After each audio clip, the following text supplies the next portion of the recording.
Abbiamo deciso di tornare un po' alle origini, alle nostre radici, nella quale il gelato lo si trasformava sul serio, il gelato veniva fatto con materie prime semilavorati di primissima qualità e quindi abbiamo deciso di posizionare nuovamente la Mostra Internazionale del Gelato all'interno di questa nicchia che richiama un po' i tempi passati senza rinunciare all'innovazione. Un momento importante è stato anche l'apertura questa mattina, dopo un lavoro durato degli anni, dell'archivio dei maestri Caviezze e Lepozzi, che ci hanno donato, che hanno scritto la Bibbia del gelato artigianale, e quindi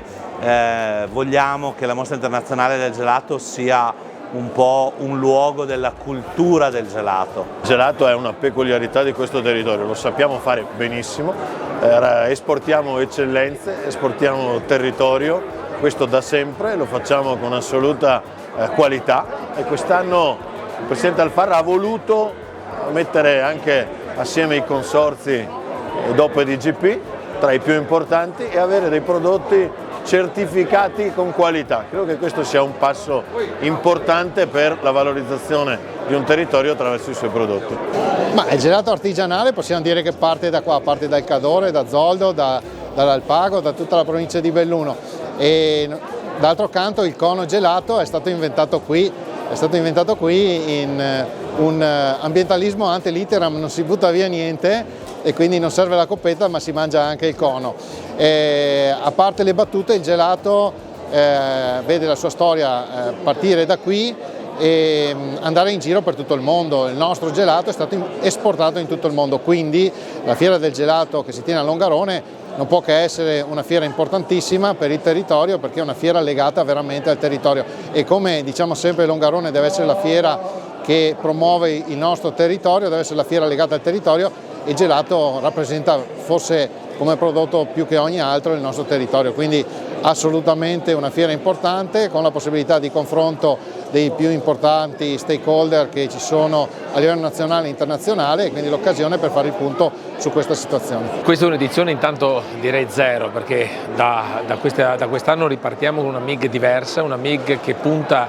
sul gelato naturale, che vuole conservare la dignità e la sua storia, una storia partita ormai oltre 60 anni fa, che ha fatto di Longarone un punto di riferimento per moltissime aziende che sono nate qua, e ringrazio tutte quelle che credono ancora fortemente in noi.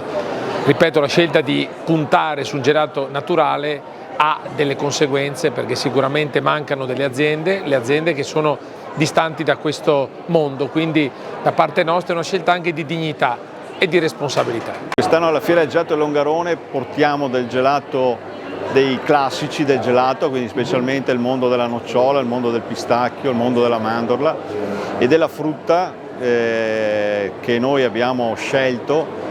frutti particolari, sia frutti di bosco che una fragola addizionata di fragoline di bosco. Abbiamo fatto 3 iniziative quest'anno, un'iniziativa con l'associazione Guigua, dove 3 fasce d'età, quindi scuole elementari, scuole medie e superiori, hanno fatto degli elaborati, hanno scritto alcune pagine che raccontano ognuno a modo suo il mondo del gelato. Una seconda iniziativa che abbiamo fatto per i bambini: insegneremo come si lavora il gelato, come lo si mette in macchina, e poi come si fa l'estrazione,